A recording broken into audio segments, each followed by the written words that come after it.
The seizure of the Lachin corridor, the only route linking Artsakh to the outside world by Azerbaijan, stretches into the 18th day. The shortage of food, medical supplies, fuel, and essential goods aggravates and the humanitarian crisis deepens. As the story is becoming repetitive, the shelves of shops and groceries in Artsakh are becoming more and more depleted. The government of Artsakh expressed willingness to let international experts in the mines of Kashen to conduct environmental examination there. Taking into consideration the unhealthy environment created by the eco-activists of the neighboring country in their attempt to mislead the international community, it has been decided to invite international organizations to carry out an ecological expert examination of the operations of the base metals company, reads the government release. Artsakh authorities also decided to halt the mine operations until the examination. Azerbaijani government agents who dubbed themselves as environmental activists keep the road to Artsakh blocked since December 12th as Baku wants to gain the important mines in the north of Artsakh.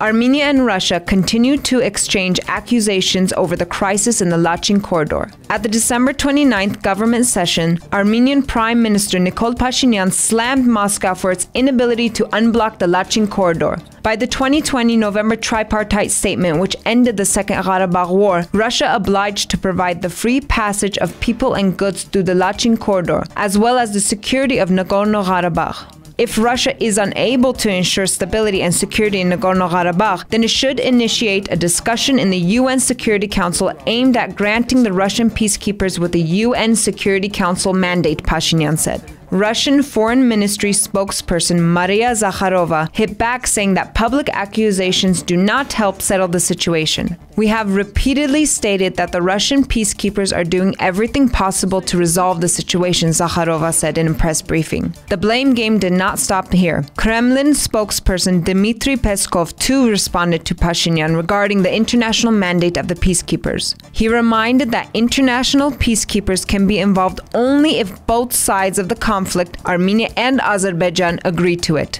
Earlier this week, Armenia's Chief of Security Council Armen Grigoryan accused Moscow for forcing Armenia to join the Union State of Russia and Belarus and to provide a sovereign corridor to Azerbaijan. Peskov dismissed Grigoryan's statements as provocative.